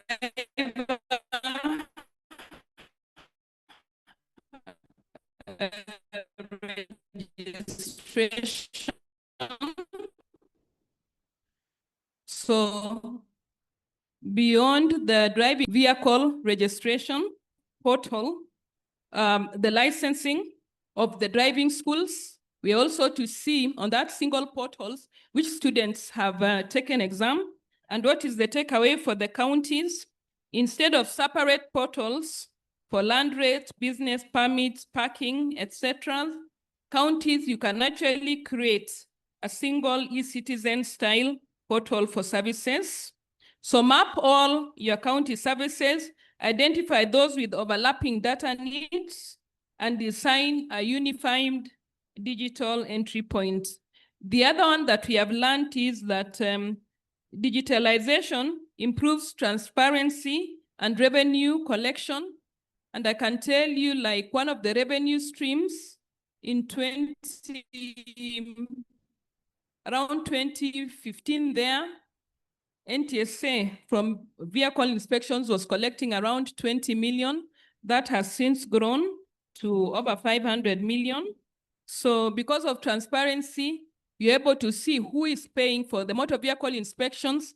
We are able to send SMSs to the vehicles owners whose motor vehicle inspection has expired. So the county e-payments for service permits, fees, fines can also close on the leakage points, and that will improve your revenue collection. So link your county systems again, or integration to mobile money payments directly into service workflows. The other one is that becomes a strategic asset. We have utilized the digital data we have collected in terms of speed, so that when we see that a vehicle is violating the required speed, we're able to call the next police station and that driver is sanctioned. We have also used that data to come up with what interventions we actually need to do, because now you're able to see what are the trends in the crashes. And based on that, we're able to come up with corrective action. So in a simple, the county services data, whether it is on waste collection, land use, building approvals, that can drive evidence-based decision making. So beyond just having the data, what you do with it is very important in terms of planning for infrastructure. In terms of public awareness, one of the things, again, we learned is that, and I always see when we introduce a new area of digitalization, initially you meet some resistance because the users do not appreciate why you have gone that direction. The last one, when we brought on board the digital speed limiters that actually transmit speed data to the servers at NTSA, initially we had resistance from the drivers, from the vehicle owners, but that system, what it does is that you're able to see if a driver tampers with the speed limiter, you're able to know at what point he tampered with the speed limiter. If the driver has overspeeds beyond 80 kilometers per hour, on our system, you're able to see the violation. When we have crashes, we're able to know at what speed that specific vehicle was being driven at. So one of the lessons we have learned is that you must budget for awareness creation. So we've had opportunity to continuously sensitize the vehicle owners on why they must install speed limiters in their vehicles. The other lesson that, so for the counties, as you bring on board these digitalization changes, you will need to actually budget for that. The other area that, the other lesson that we have learned is that service access equity must be addressed. So you must, by providing online services, we have actually more or less onboarded most of the PSVs, vehicles and the commercial vehicles. So every time they come for inspection, then we actually sensitize them and ensure that they are onboarded. So again, you must ensure that you onboard all your services across board so that then you're able to give equitable services. The last one is on cybersecurity and system resilience. Again, our platform has been faced with downtime and attempt of cyber breaches. That always happens when you go digital. So the county takeaway is that build redundancy, backup systems, and strong security from the start. Finally, the interagency linkages. On our system, as a member of the public, you're able to actually go to our system, seek for whatever information you require. And as you log in your details, I think there's some money that you pay for that service. You're able to actually get the service. If it is KRA, they're able to get onto our system and look at the vehicle, and our system is integrated with KRA, so that for all the vehicles, you're actually able to see, has this vehicle paid its taxes or not, import duty on the vehicle. In terms of insurance, especially for all vehicles, it is a requirement that you take your vehicle to the insurer for the annual insurance cover. They're able to link in and confirm the details, the ownership, the chassis number. They're able to access that information in terms of insurance. So what am I trying to say? That whatever services that you provide on a digital platform, you can interlink between national government and the county government. And also for the road infrastructure, we've been able to link our services to the road database at the Kenya Roads Board. So the practical message I'm taking is that it is important to negotiate data sharing agreements early to enable interoperability. Thank you. So all said done, you can actually work across on one platform and have different levels of access based on the user and the relevant government agency. Thank you. Thank you very much, Engineer. Engineer can highlight so many. Yes, I know. Yes, I wanted to add something on digitization and intelligent transport system where Kenya Urban Roads are done. And I think counties can also do that by collaborating. And because counties collect sales, and also some roads are damaged because of the axle load.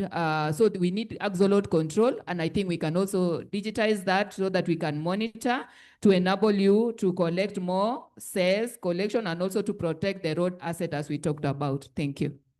Thank you very much, QS. Susan, just give also a highlight from NCA that counties can be able to adopt. Thank you. I think on the issues of adopting, maybe I can talk about some of the practical steps that the authority has taken in regards to digitalization. I want to say that the National Construction Authority, for the last 9 years, it has embraced the online process whereby we have a contractor registration portal where contractors submit their application for registration, they are registered, and we are able to have all the database of all the contractors. You are also able to see even the projects that are being undertaken by the same contractors. We also have the project registration whereby the developers or the clients, they have an opportunity to submit their project, to register their projects, to indicate who their consultants are, so that at the same time, also the stakeholders, if you want to get any data with regards to all the construction projects which are taking place in our various counties across the country, we are able to provide that particular information. We also have an online accreditation portal where we register and accredit our skilled construction workers and also the site construction supervisors. In addition to that, we also carry out training to our contractors, and this training is important because it also enables the contractors also to appreciate some of these digital tools and digital processes where they are expected to be digitalized. Apart from that, also we have also decentralized the access of our system, that is both registration RCIS, which is Regulatory Information Construction System, and also our online registration process for the project, whereby all our stakeholders, the consultants, in this case, we've managed to integrate with Borax and also EPK, whereby IEK members are also registered by EPK. So in that way, they are able also to update their projects, and we are able to view the status of that in our portals. And all these processes, it is also able to reduce the cost because, for example, if it is for a contractor, instead of visiting the various offices to process your registration process, you are just able to submit your application at the comfort of your desk. Likewise, also to the developers also, you are able to view this, we are able to link with other agencies. And also we are looking forward also to having one-stop shop whereby all our counties will be able to integrate their processes to our processes also, even with other government agencies. Thank you. Thank you very much. I know we are pressed with time, and I would wish that we open the floor for a few questions from the physical delegates, and we have some for the online attendees. And I just want to give you 30 seconds just to, when we are done, then you'll have 30 seconds just to have your parting shots. I will start with the one question online from Helena Court. You can unmute and ask your question so that I get 3 from here. Yes, Thank Helen you Court, so much. Am I online. audible? Am I audible? Can we be able to get the question? Okay, Yes, as yes. they prepare. Yes, madam, I am you speaking. Can we have the roving mic, please? We need support from. Thank you very much. My name is Commissioner Dorothy Ochieng from Homa Bay Municipality. Allow me to congratulate you. Presentation was very encouraging and we've learned a lot. I have one question dealing with human resource. Majorly, the county governments as well as the national government is really suffering from ghost workers. And I've realized that IEK, majorly your work is to help the national and the county governments to improve on service delivery. Because of ghost workers, both are unable. I just want to say that the wage bill pressure is too high, and This has led to reduction in resource for development. So in your GIS mapping and risk modeling, how can you help both national government and county government to solve this issue of ghost workers? Because it's becoming a thorn in these two governments. Thank you.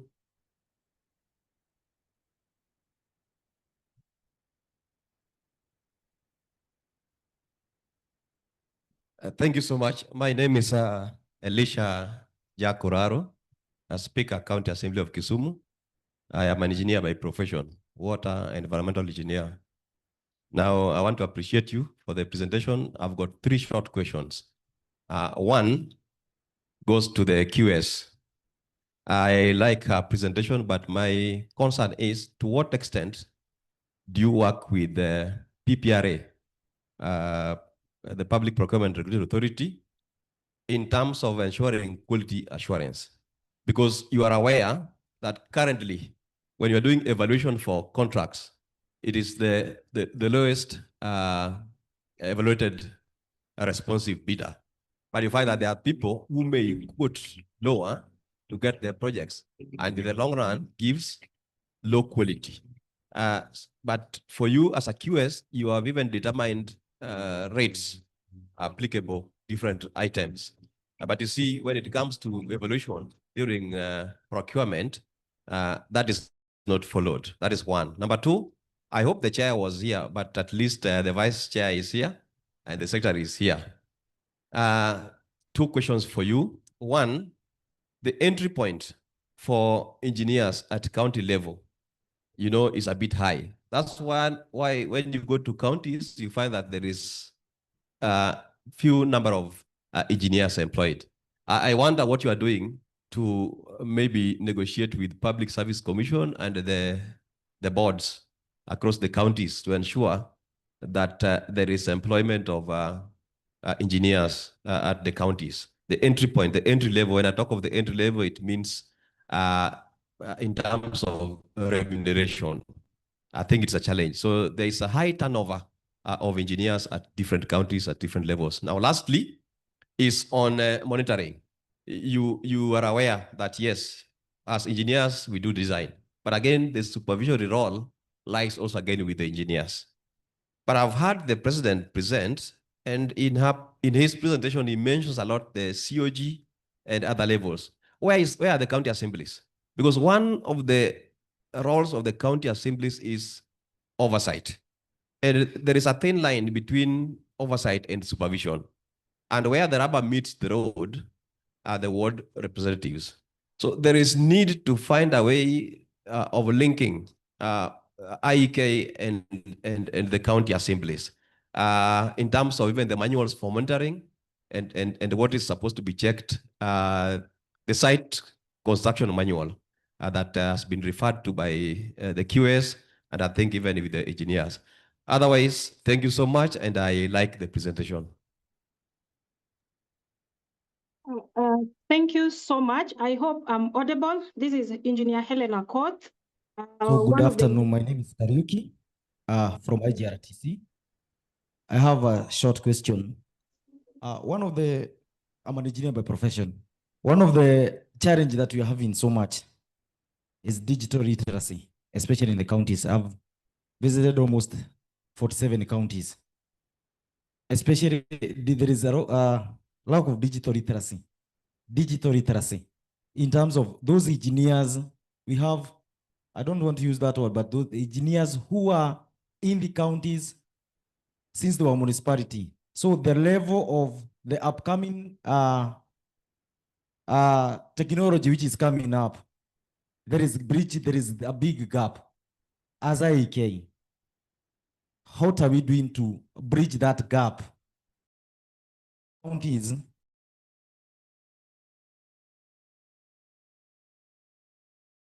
Absolutely. Thank you.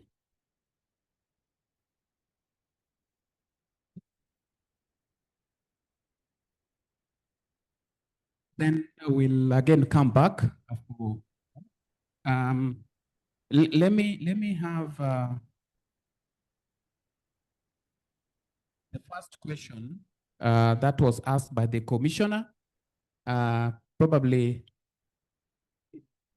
Engineer Ogut, please, you can take up that. Thank you very much, Commissioner Dorothy. Yes, thank you very much for that very interesting question. Ghost workers thrive because we are using, and I'm saying we because I worked in the county government. When you have a manual payroll that is paper-based, then it is difficult to even track, the records of your employees. But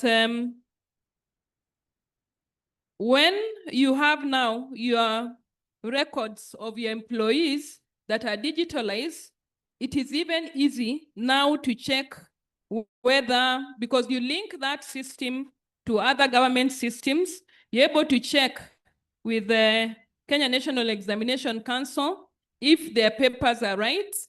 You're able to check with the registrar of births if the ID number is correct. So corruption actually thrives when you have a lot of records that are not very clear. So how does digitalization help eliminate then the ghost workers? First, you must have a centralized HR and payroll integration. You also must have, under your HR policies, what are the requirements for the specific job that you have advertised as a county, so that you are ensuring that there is right placement of your staff. You are linking the HR information with the payroll. You could also have biometric systems for identification, where every time your staff come in, they actually log in. Some counties have gone ahead where they're able actually to even track where their staff are, where their chief officers are.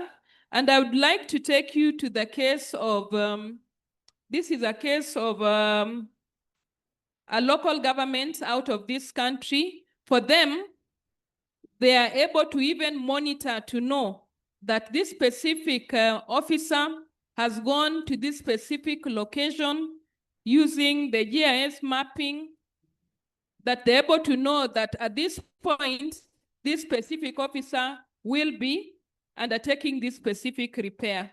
So using the national ID, bank account validation, audit trails, all that, you can actually have the data on one platform. And on the basis of that, there'll be no ghost workers, because one, you'd have linked them to a specific ID. Two, you'd have linked them to a specific fingerprints. And three, you'd have linked them to their right academic qualifications. Thank you. So you must digitalize your HR records. Thank you. Thank you very much. Let me come to Kiwe Susan to react to that question on awards to the contractors who do not have capacity.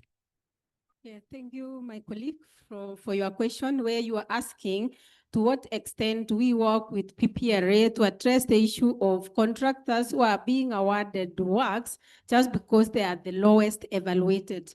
On this particular one, it is not only to PPRA. This is something also which applies to all the implementing agencies, whether it is national government, whether it is counties, whether it is also private partners. When it comes to registration of construction of contractors with the authority, contractors are registered in various categories and also in various classes of works. Maybe I can highlight on the issues of classes of works, where we have the building works, road works, water works, electrical engineering services, and mechanical engineering services. As part of classification, there is also categorization. whereby contractors are categorized from NCA 1 up to NCA 8, whereby NCA 8 is the lowest. And for various classes of works, they have different value limits. For example, if it is building works, for example, and you are registered under category NCA 8 building works, you can only undertake works which are 10 millions. But if you are a building contractor and you are NCA 1, then it means you can only handle construction of value of more than 500 millions. If it is roadworks, you can only do works which is more than 750 million. And it is brought down like that up to NCA 8.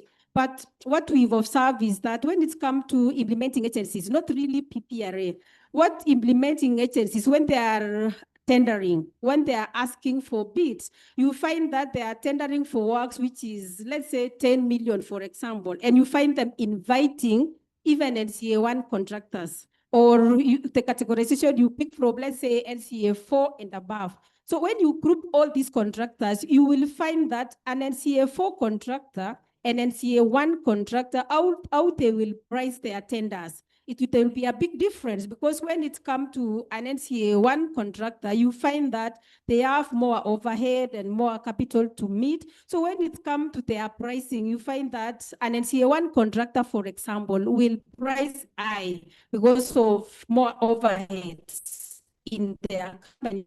When it comes to N6, for example, you find that they'll be pricing very low because maybe for them, they don't even have a workshop. They rely on just engaging day-to-day workers. So you find that their overhead for them is lower. So how to address this is encouraging all our implementing agencies to adhere to the value limits. If the value of works is 200 million and above, for example, then the category of the contractor that you invite a contractor who can only handle those particular value of works.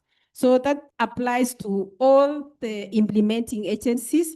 So what we are doing as NCA is to sensitize more. We sensitize on the implementing agencies and also PPRA. So whenever a tender is put on papers and we find that maybe the requirements does not meet what is provided for, we always write to advise on that. In addition to that, of course, we've also had complaints on the capacity of most of the contractors which are registered with ourselves. So currently, the authority is revising the evaluation criteria, whereby for you to be categorized into a particular category, you must prove evidence of work done in your past experience, so that when you are given some particular works, at least you've demonstrated that you have the capacity to undertake those works. Thank you. Thank you very much, QS. I want Engineer Korir.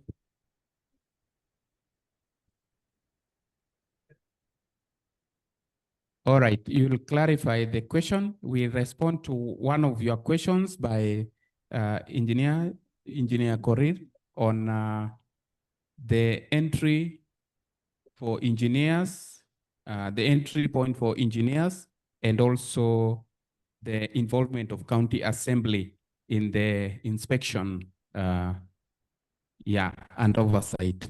Engineer Korir. Thank you very much, Mheshimiwa, for that question. So you say that entry point for engineers in the county level is a bit high. I hope that is the question. And you are telling us if we can negotiate with Public Service Commission for that entry level, means that that engineer which is being employed at the first time. So I wanted to say that for you to develop, sometimes you just have to invest. And investing means that you can invest in human resource at the same time in the infrastructure.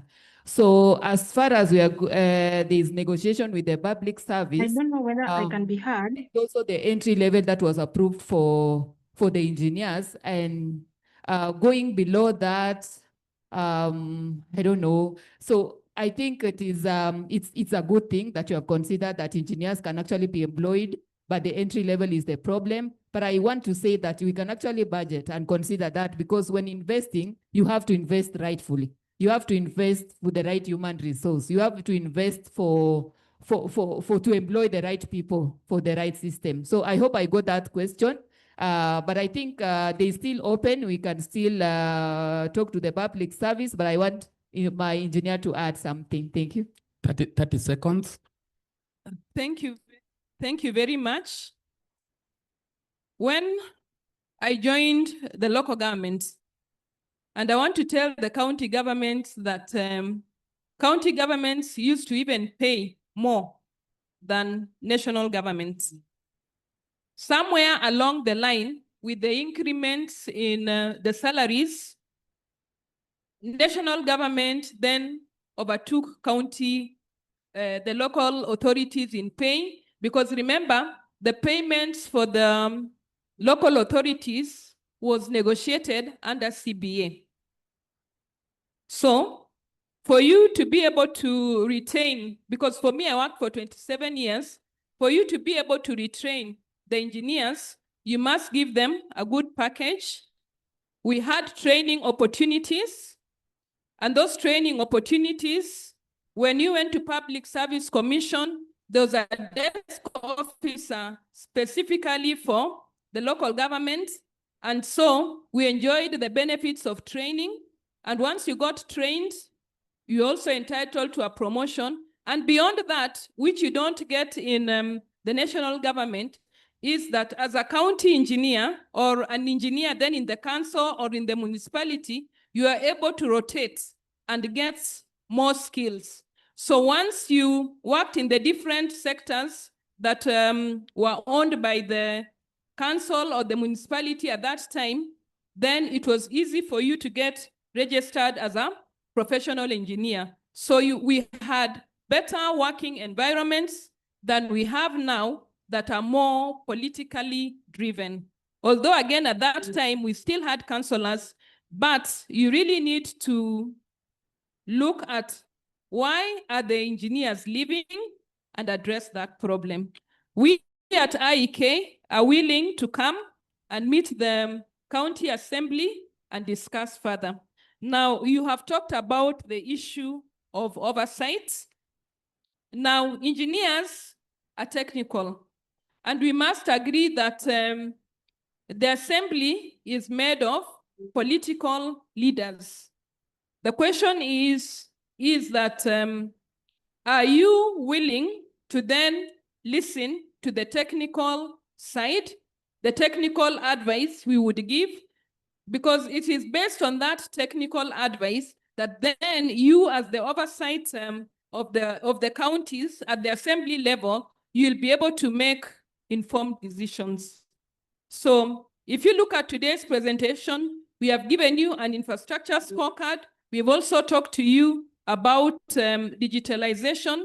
And I want to believe that if you read the infrastructure scorecard, it will tell you where you are, where you need to invest as a county. If you look at digitalization, it will now open the officers who are working in the county to be more accountable, transparent, and at a click of a button, you in the ward will be able to know where you are in terms of service delivery. So we will write to the Council of Governors, because that is the body we go through, to organize for a meeting between IEK and the county assemblies so that we can engage this conversation further.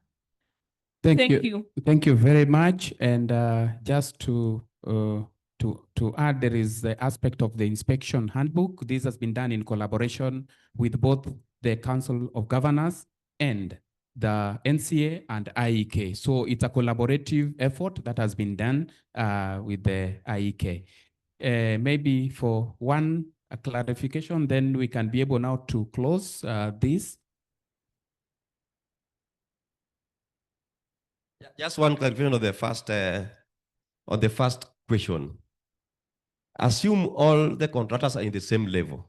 My concern was when you tender or you send bids outside, there must have been an engineer's estimate somewhere. internally that this work, for it to be complete, it can cost maybe 10 million based on the engineer's estimate. And that estimate is based on the QS rates that they are provided. Then when you advertise, somebody intentionally quotes low to get the work. So if it is 10 million and you get somebody who has quoted 6 million and you are doing evaluation and somebody has quoted 9 million, as per the client or the engineer, somebody who has quoted 9 million is next to doing that work properly. Somebody who has quoted 6 million will run away from the project. That's what I was saying. So I'm asking, to what extent are you working with the procurement guys on the issue of evaluation? So that apart from the lowest evaluated responsible bidder, you also look at the rates. It used to happen initially, sometimes back, that apart from the overall cost, you also look at the rates of the items provided. Some could be too high, some could be too. That's what I was saying. Then finally, on the county assembly, it's not politicians. We have technical persons in the county assembly. The members come in and go away every 5 years, but there are technical persons who are there, who are the custodian of all the things that happens there. Thank you so much.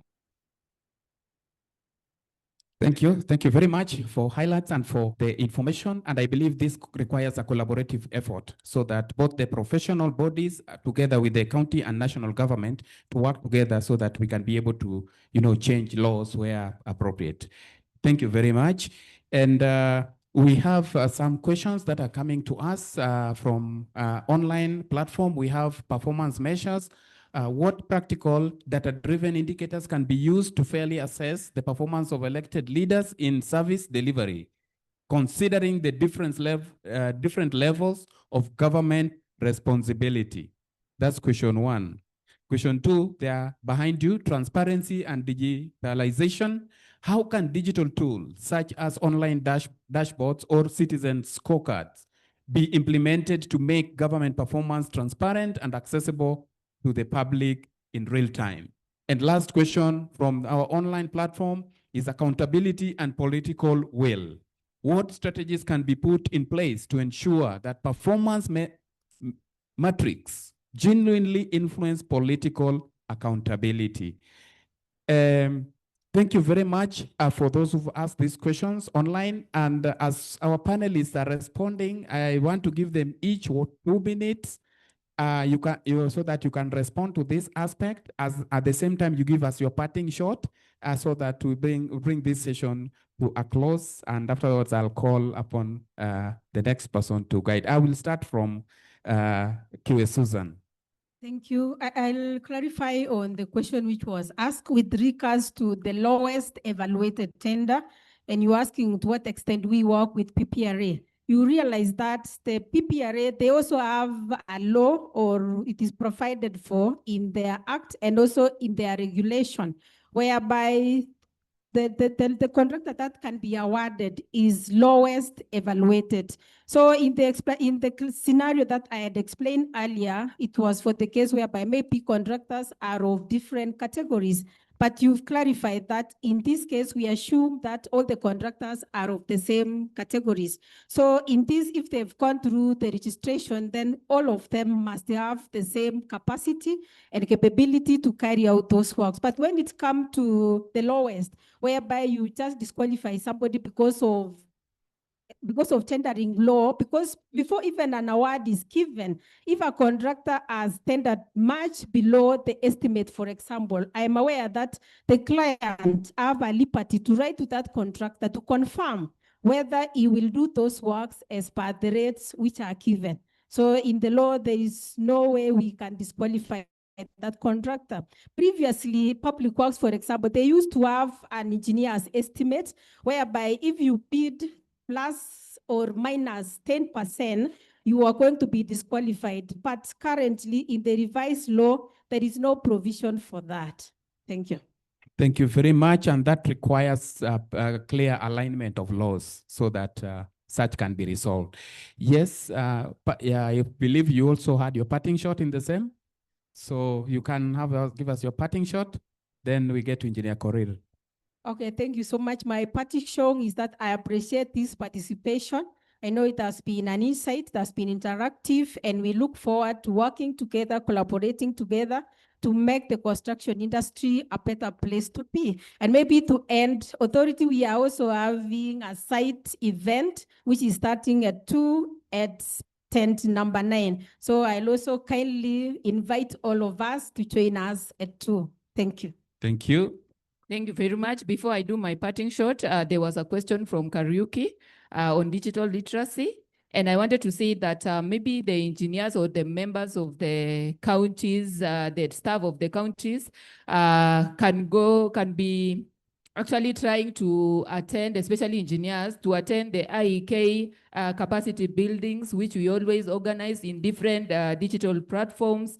And also, IEK can also do specialized or institutional training to address the gap. For example, if we can come to Kisumu County and say that they want to implement these item and they have not, their engineers want to know, we can actually tailor-make training for that particular county or even an institution. We have done that in even national government. There was a question on performance measurement for assessed elected leaders. I think that is a collaboration that we can, maybe next time when we do IRC, we can get a performance indicator for the elected leaders. So for my parting shot, I want to appreciate you for coming to listen to us. And we are currently doing, IEK is doing IRC 2025, and we'll be looking forward to receiving data from different institutions. And at such a time as this, maybe next year, we'll be able to present IRC 2025 and see how we are performing. Thank you. Thank you very much, Engineer. Yes, Engineer Christine. Thank you very much. The issue about the political leadership and how you measure their performance is really a public perception. So it is not normally very objective. So you'll find that the political leader who is more visible, even if it's just turning the water tap or being at a borehole, people will say, ameleta maji. Yes, he has brought water, but it is serving how many people? So you'll find that from a political perspective, for them, what have they done? The one who can scream the loudest, the one who is more visible. But remember, the projects they're also implementing are based on the CIDP. So for me, I would advise them that they take our infrastructure scorecard, because for each country, it will then tell you where you are and what needs to be done. Then you prioritize based on that. And then you also ensure you are visible every time you're launching any of your projects and every time there is an outcome. Digitalization, of course, will help. My parting shot is that digitalization is the way to go. For the old school engineers like myself, we have had to learn. We are also digital and we're able to communicate. So digitalization will provide accountability, will enhance service delivery, and will be able to hold everybody accountable, whether it is the MCA, whether it is the officers at the county, we all must be held to account for our actions. Thank you. Thank you very much. A round of applause for the panelists. We have come to the end. They've done so well. They've tried to respond to our questions. We appreciate your time and listening to us. We believe we are still going to have conversations with the county. Each and every one of you is part of us. And we do appreciate those who are with us physically. We also have those who are following us online. Thank you very much for your patience. I hope we have also responded to your questions. And any clarifications, we have a booth here. So you can visit the booth so that we can be able also to respond further to most of the questions. We appreciate you, and you can just rise now and walk down. Okay, you come close so that there is a photo session. And I want to call upon Dr. Damaris, Dr. Engineer Damaris, to come and give us the closing remarks.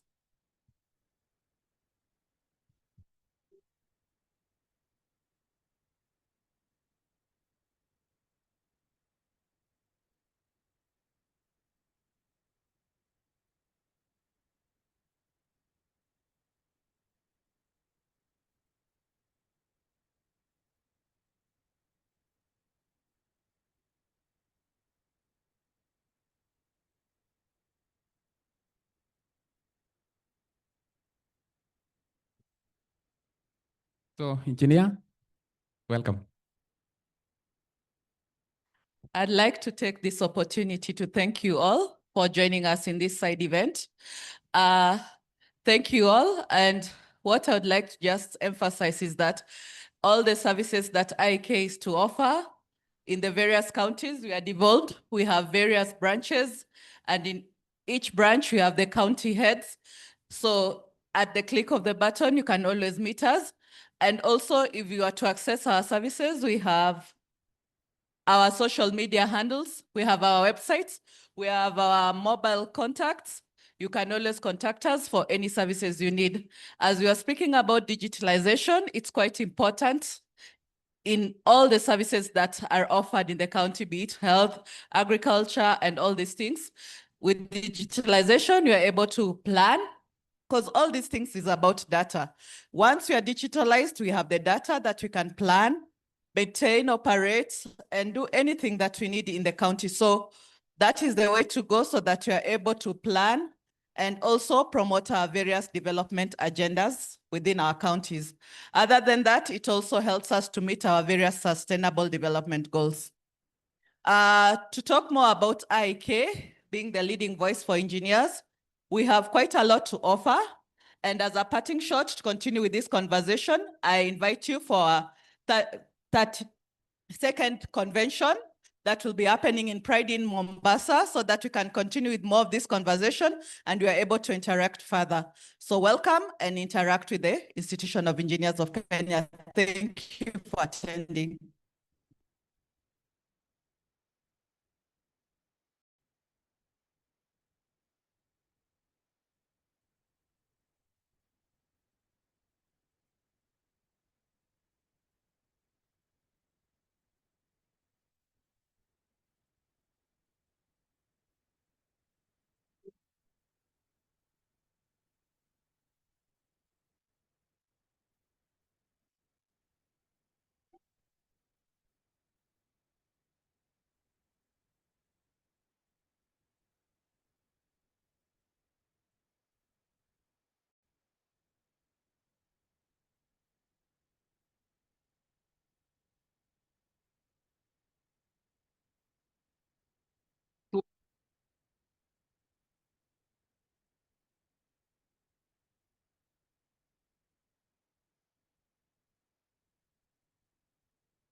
Bye-bye.